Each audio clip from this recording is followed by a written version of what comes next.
With NBA 2K24 dropping this Friday, it's important we go over probably one of the most unspoken things about this game. That being this one feature that can single-handedly ruin this entire game. That feature being NBA 2K24. It's crazy we already are on 2K24. I'm glad we're moving on from 2K23 because honestly, that was a rough year. If y'all don't know, I was not playing this game at all this year. Before we get into this, look, I'm gonna make this a quicker video. If y'all haven't already, be sure to hit that sub button. We're grinding this year. Simple, you know, I'm not gonna go too into that. And also be sure to follow the socials. I got a couple of them popping up on the screen, mainly my TikTok and my Twitter. Be sure to go follow both of those as I'm very active on those. That's probably actually where I'm most active. Let me know what y'all think in the comments about this hot take, because honestly, I haven't seen anybody talk about this, and honestly, I think it needs to be brought up by someone. So before we get into that, I have a couple of things I want to talk about with this game. I pull up a couple of tabs. Shout out 2K Intel, by the way. If y'all haven't already, be sure to go drop him a follow. He's basically the plug for all the leaks for every 2K once we come close to the new 2K. He's always on top of it. I just kind of pulled up a couple tabs I want to talk about before we go into the main top. Let's get right into it, because honestly, I'm not going to hold y'all up on this. So to start, this game is 161 gigabytes on next gen.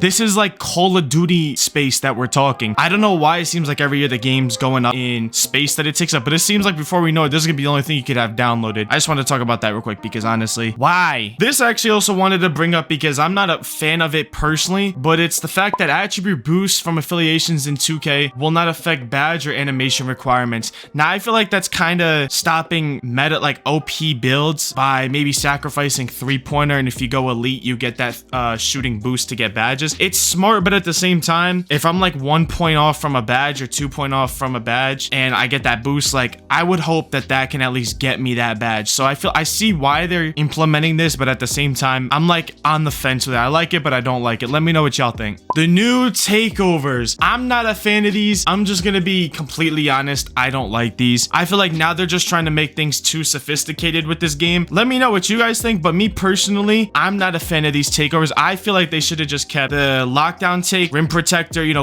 like just the simple takeovers. Like now they're trying to do too much, and honestly, it's just making it too complicated and doing too much. And you don't even get these when you're making your build. You have to earn them as you play, and then you have to unlock them. You don't even get it like when you make your build. So let me know what y'all think about that. Personally, I'm not a fan. The new hairstyles. I ain't gonna lie to y'all. Let me play this from the beginning. I'm not gonna lie. I like some of the new hairstyles. I mean, look. If y'all know, this is giving 2K16 and 17 right here. If y'all know what the Taz faces, the like blowout afro type of thing, this is giving 2K17. I'm not gonna lie, y'all already know this is giving Taz face vibes. If y'all know those days, y'all know I'm gonna be rocking this hairstyle probably since launch all the way through the year, because honestly, this is the only hairstyle that I saw that's new. They only, I think, made like 5 or 6 new hairstyles, but personally, this is my absolute favorite, like no question about it. I'm just rocking this all year. Let me know what you guys are about to be rocking hairstyles wise, because I've seen some people running like the long dreads or like the waves that honestly are not waves. They just look like you need a new barber type of thing. Let me know what y'all are rocking in the comments. This was needed right here. If you're a rec player, this is a massive W. I saw some people saying that this wasn't confirmed, but I also saw that this was confirmed. I think that if they do implement this, this is an awesome feature for rec players. I play rec at points of the year, whether it's for badges or to get my overall up, mainly for badges. That's what I'm playing for. The no squad feature, I mean, it doesn't affect me because I'm not running no squad. Like I'm only running with like a 5 stack or whatever. For those that want to play with just strictly randoms, the no squads and the squads rec is just making it a bit more organized, and it's a nice little feature for those rec players. If y'all play rec, listen, this is a W for you. I really can't see people complaining about this, honestly. I don't see any reason that there can be room for complaining, but y'all let me know what y'all think. This one's not really much of a shocker, but it does need to be talked about. VC prices being the same, they need to go down, or they need to at least make the price of stuff in game to go down, because as we can see, you know, 2K's Uncle Sam, they're taxing us every year with clothing and with all these other features that we can pay VC for, and it's just it's getting too expensive. If y'all know it's just getting too expensive to be able to get clothes and stuff. You're spending the price you would pretty much spend to make a build to get like one decent outfit. Like it is too much. And then like I mentioned before with the affiliations, we're back just like 2K16 and 7, you know, with the affiliations giving you a slight boost. I think that they did this good. I think that they did a good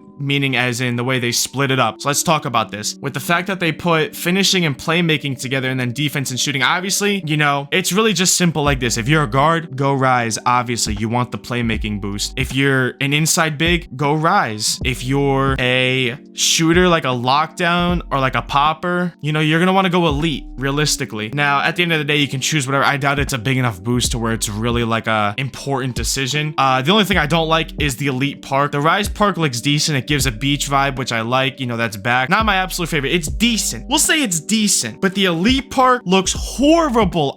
Let me know what you guys think about these parks, but I'm not a fan of the Elite Park the way it looks. I'm gonna be going Elite as I play Lock, and I'm gonna be having a popper build as well, so it only makes sense. But I'm not gonna be playing at Elite. 9 out of 10, I'm probably gonna be playing at the Rise Park. Why? Because the Elite Park looks horrible. It just doesn't look appealing to me in any type of way. Let me know, by the way, which affiliation y'all are choosing, because hey, I want to play my supporters this year. And now this is one of the last two things I want to talk about. It's the whole badge thing. Basically, if you don't know already, your badges can drop this year. You can earn them, but if you're not using them, basically to sum this whole paragraph up, they can drop. I'm not a fan of it. I think that the way that they're doing that just completely ruins the game in the sense of badge grinding. You're gonna grind your badge to Hall of Fame, but if you don't use it, it drops down. They drop down to bronze, so at least you're not losing it completely, but it's like, why? Like, this is where they start getting too sophisticated, and in my opinion, this kind of ruins the game. This isn't the main thing. I'm saving that for last, but this is one of the two things I would say can possibly ruin this game. They're just making it too sophisticated. Y'all let me know what y'all think, but I'm not a fan of this feature. I feel like maybe for some it's cool because it prevents like useless badges or badges, you know. I personally think though that they're just making it too sophisticated. Like, why? Like, let me just grind my badges and let me keep it because I grind it. They say that if you lose it, it gets easier to grind, but still, like, I don't want to have to grind a badge back if I lose it. Let me know what y'all think. And last but not least, the feature that is, in my opinion, going to ruin possibly the game is the rep system this year. Now, if y'all don't know, it's top 10 now. There's no rookie to legend. How it works, you grind from rookie to top 10, but here's the thing. Top 10 is literally what it says. It's the top 10 people in the game wide. It's not like just your affiliation or in your server. It's just game wide. So you have to get into that top 10, which alone is a grind. If you have any type of life, you either can give it up completely or you're just not going to reach top 10 realistically. The rewards are more exclusive for top 10, but you have to keep that rep throughout the year to keep the rewards. Otherwise, you get bumped out of top 10 and get just put back in the regular reps. Now, for me, I'm going into this knowing I'm not going to hit top 10. I'm not expecting to. It's just not going to happen. I don't play the game enough to where I would treat it like a full-time job grinding top 10, because that's how it's going to be. It's going to be a full-time job for these people that are grinding top 10.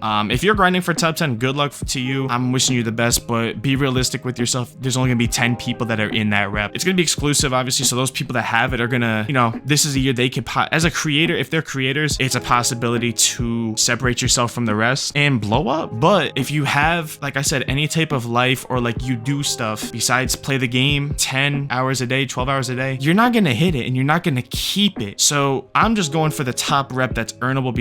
The one below top 10, it's like veteran or something like that, veteran 3. I'm just going for that. So my worry becomes, are those rewards going to be kind of mid? And then are they going to try and push the season thing onto us that we have to now pay for, which I'm not a fan of. I don't like the seasons. I just like rep. Let me know what y'all think, because I'm not a fan of the seasons. The rep system is looking very, very iffy. And if that's, let's just say that's what they try to do, they push the seasons onto us, and the rep rewards, unless you're top 10 are just kind of mid or not even good, it just ruins the whole grind for the year, and the game's gonna die off within, by like December, I would say. Once there's those top 10s established and it's like, you know they're not gonna get bumped out, you know, that's kind of what it's gonna turn into. But like I said, let me know what y'all think in the comments about everything I've talked about. Personally, I think that this could be the game killer right here, but I could be wrong. I hope I'm wrong. I hope this game, you know, is good. I want to play it all year. This is my content that I'm trying to do. Be sure to hit the subscribe button if y'all haven't, and I got you on the next one.